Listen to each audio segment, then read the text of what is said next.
এই মা, তোমার মুখে এরকম অবস্থা কি করে হলো?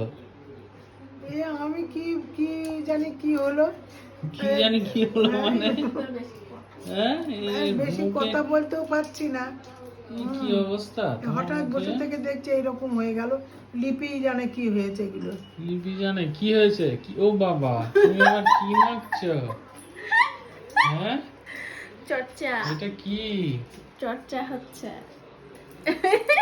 কি? এটা হলো তোমার আছে চন্দন গুঁড়ো, হুম আচ্ছা টক দই, হুম আচ্ছা তারপরে কি কস্তুরি হলুদ, আচ্ছা তারপরে মধু, ঠিক হ্যাঁ। আছে। এটা দিলে মুখে ব্রণ ট্রণ হবে না, স্কিনটা টান টান হবে, ও ঠিক আছে। আচ্ছা আচ্ছা, এই ওই জন্য ব্যাপার। হ্যাঁ, ওই জন্য আমি একা মাখবো, সেই জন্য একটু ঠাম্মাকেও মাখিয়ে দিলাম আর কি।